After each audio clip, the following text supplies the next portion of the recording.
Donc nous sommes dans une étude de cas qui va nous amener à revisiter une publication parue en 1992 qui a été proposée par People et Shade. Et dans cette publication, on s'intéresse à la vitrification in situ de déchets, par exemple des déchets nucléaires, en formant des verres à partir d'un mélange ternaire. Et dans la première partie de cette étude de cas, nous avons vu comment, étape par étape, partir de la position du problème jusqu'à la construction de la matrice d'expérience, laquelle matrice d'expérience est une liste de 14 mélanges. Attention, 3 mélanges ont été répétés et nous allons les revoir maintenant en faisant figurer face à chacun de ces mélanges des valeurs expérimentales. Alors, les valeurs expérimentales, il va falloir prendre le temps de les observer avant de les transformer en modèles mathématiques. Pourquoi? Parce qu'on va déjà tirer peut-être pas mal d'informations ou d'hypothèses d'analyse. Alors, je profite de cette partie expérimentation pour rappeler un des grands principes proposés par Fisher. Fisher, c'est le mathématicien britannique qui est à l'origine des plans d'expérience en général, au début du XXe siècle, et indépendamment des carrés latins, gréco-latins, hyper-gréco-latins qu'il a proposé, il a proposé des grands principes d'expérimentation qui consistent à faire des essais dans des blocs homogènes. Ça semble logique. Il a proposé de faire des répétitions pour pouvoir distinguer ce qui relève de l'aléatoire de ce qui relève du systématique, le systématique étant décrit par un modèle. Et il a dit ensuite quelque chose d'important, c'est faites les essais au sein des blocs de manière aléatoire, de façon à diluer des dérives expérimentales si par cas il y en avait. Et donc vous voyez toujours, pour ceux qui utilisent des logiciels, apparaître un ordre un peu mathématique où on va avoir d'abord les sommets, ensuite vous voyez apparaître les milieux d'arête, vous voyez apparaître le centre du domaine, vous voyez apparaître des points internes. C'est un ordre mathématique de construction. Et puis à l'opposé à gauche, vous voyez apparaître l'ordre des essais qui a été réalisé de manière aléatoire chaque fois que cela est possible.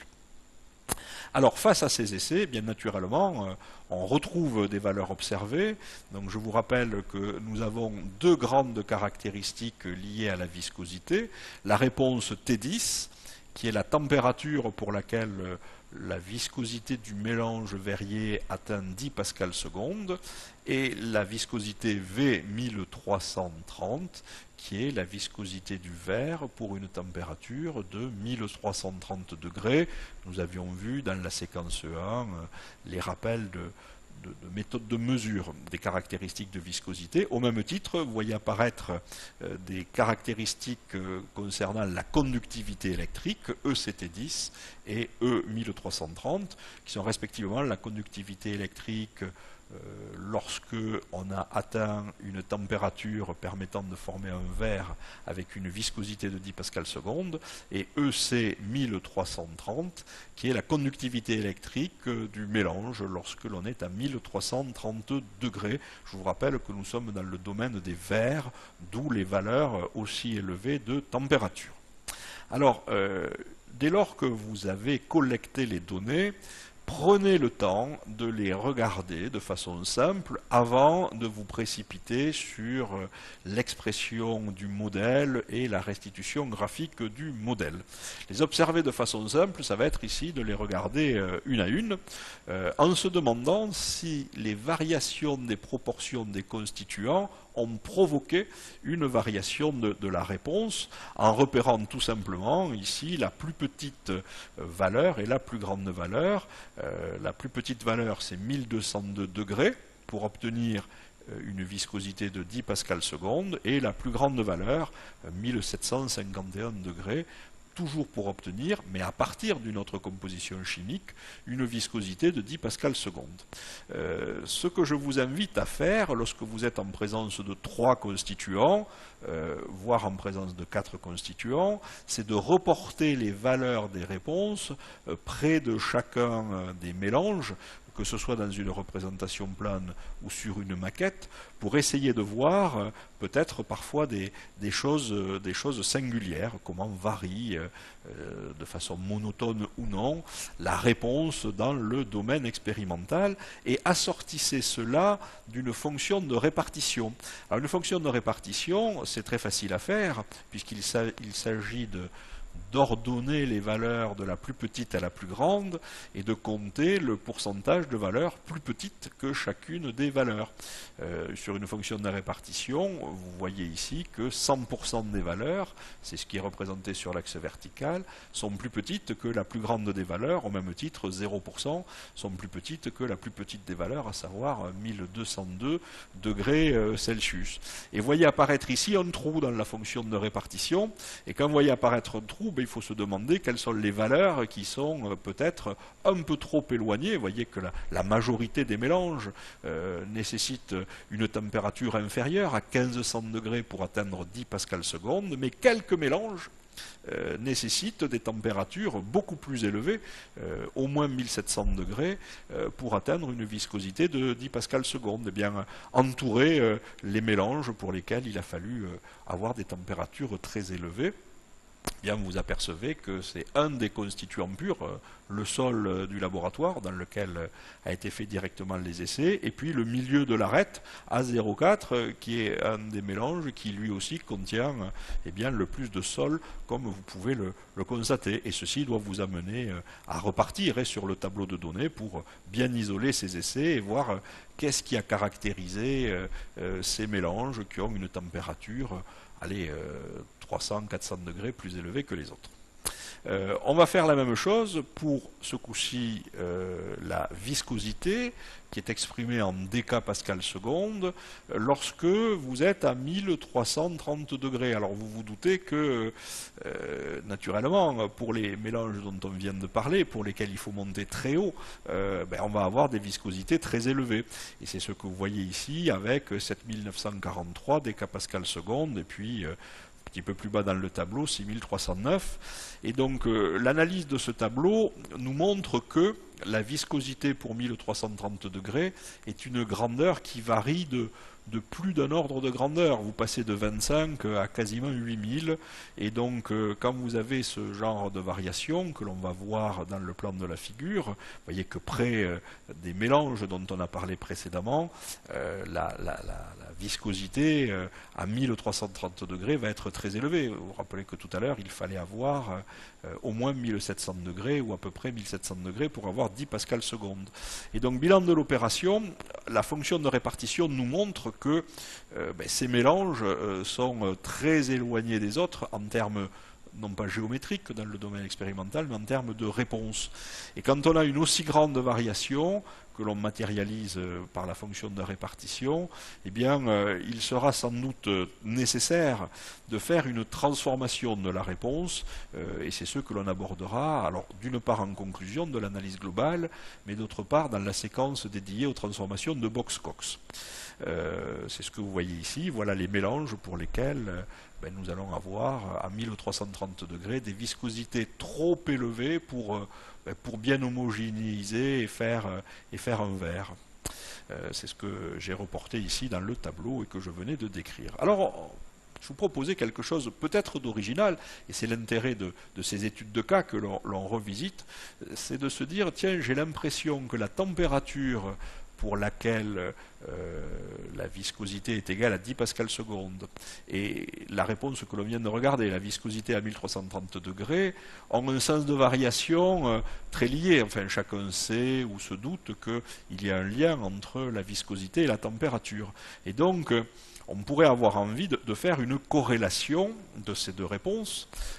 Corréler, ça va être mettre côte à côte et regarder si la variation de la réponse T10 est semblable à la variation de la réponse V1330. Alors souvent, parce qu'on est un peu pressé, on va tracer, c'est ce que vous voyez là, un nuage de points. Et naturellement, ce qu'on voit sur ce nuage de points, c'est finalement pas grand-chose. Qui plus est, si vous calculez un coefficient de corrélation ou si vous mettez une courbe de tendance sous forme de droite. Alors, je vous rappelle d'une part que T10, c'est une température exprimée en degrés Celsius, et que V 1330, c'est une viscosité exprimée en pascal seconde ou en décapascal seconde, avec des plages d'étendue, enfin des étendues qui sont différentes, des unités qui sont différentes, et avec des disparités très grandes. Et dans ce cas-là, ce que je vous propose de faire, alors c'est issu d'autres domaines que les plans d'expérience, mais c'est quelque chose qui est très utile, c'est non pas de faire une corrélation des réponses, mais de faire une corrélation des rangs. Vous allez transformer les valeurs des températures en rangs par ordre non décroissant. Non décroissant, ça veut dire du plus petit au plus grand, en tenant compte des doublons, si c'était le cas. Donc la plus petite valeur, 1202, elle obtient le rang 1.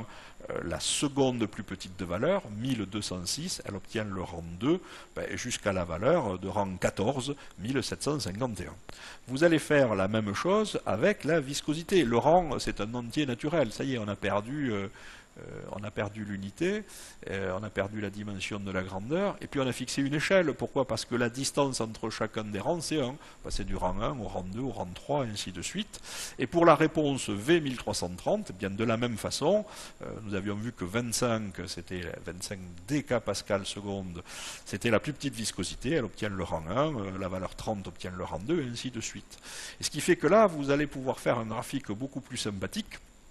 Et vous vous apercevez que, sans aller chercher le test dédié qui s'appelle le test de corrélation de rang de Spearman, on ne va pas alourdir cette présentation avec la présentation du test, mais déjà le simple nuage de points des rangs nous montre qu'il y a quelque part un degré de liaison entre ces deux réponses, et il ne faudra pas s'étonner que l'on trouve au niveau des restitutions graphiques et des conclusions que l'on fera à la fin de cette étude de cas des ressemblances naturellement.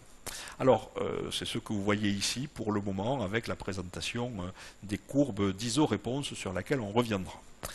Passons maintenant à l'analyse globale de la conductivité électrique ECT10, donc conductivité électrique que vous mesurez pour une température provoquant une viscosité de 10 pascal seconde. Donc on voit qu'il y a des variations, là aussi des variations moins importantes que la précédente réponse, mais encore supérieures à un ordre de grandeur. Cette fonction de répartition nous le montre, et ça va suggérer des transformations. Voilà un petit peu les valeurs qui se détachent en termes de conductivité électrique. On va les revoir ensuite. Pour la réponse EC, conductivité électrique à 1330 degrés, avec ici encore des fluctuations plus importantes que la simple variation aléatoire. Donc finalement, les variations des proportions des constituants ont eu un effet, puisqu'elles ont provoqué une variation de la réponse. Cette variation de la réponse, vous pouvez l'observer pour les spécialistes des conductivités électriques dans le plan de la figure. Et là encore, on voit des groupes se détacher avec une dispersion des valeurs plus grande qu'un ordre de grandeur, ce qui doit, quand on n'a pas d'outil, suggérer à minima une transformation logarithmique. Et quand on peut avoir accès à des outils comme l'accès aux transformations de Box-Cox, eh bien on va pouvoir peut-être trouver mieux qu'une transformation logarithmique. J'ai entouré ici les points pour lesquels les valeurs se détachent par valeur supérieure. Alors, on peut faire exactement la même chose que précédemment. Y a-t-il un lien entre les deux diagrammes? Vous voyez que ici, la corrélation de rang est moins satisfaisante, quoiqu'il semble y avoir une tendance, que ce que nous avions vu à propos des viscosités. Mais quand c'est le cas, pensez à cette transformation qui est très simple. Vous transformez les valeurs en rang, et ensuite vous faites un nuage de points, et vous portez un jugement par rapport à la première bisectrice. Alors, ce qu'on voit ici, en rajoutant les deux diagrammes, on voit les tendances des courbes qui sont assez semblables, mais on reviendra sur leur analyse dans la partie analyse graphique. Alors on arrive à la présentation, à la fin de l'analyse globale des résultats, qui est une étape, je le rappelle, importante, et passer du temps pour regarder les valeurs avant de les transformer mathématiquement à l'aide de modèles mathématiques et d'outils statistiques d'aide à la décision. Prenez le temps de regarder les valeurs dans votre tableau. Et j'ai rapporté sur ces fonctions de répartition un avant-goût de ce que l'on va voir par la suite. En effet, People et Shade, là, dans leur publication de 1992, vont proposer des transformations en modélisant non pas la température T10, mais l'inverse de la température, 1 sur T10, en modélisant non pas ECT10, la conductivité électrique mesurée pour T10, mais en modélisant la variation de la racine carrée, vous voyez apparaître un exposant 0,5, de même pour EC1330, et puis on avait dit quand il y avait de franches variations, et puis après tout, si on ne sait pas choisir une transformation, on peut toujours tenter une transformation logarithmique.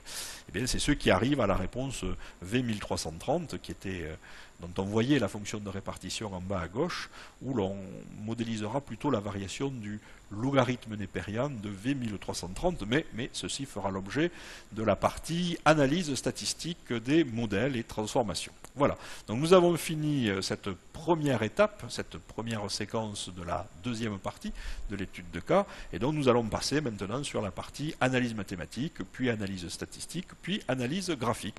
Donc rendez-vous tout de suite pour appliquer la méthode des moindres carrés à ces variations de résultats, afin d'estimer d'une part les paramètres du modèle et d'autre part les résidus. Donc à tout de suite.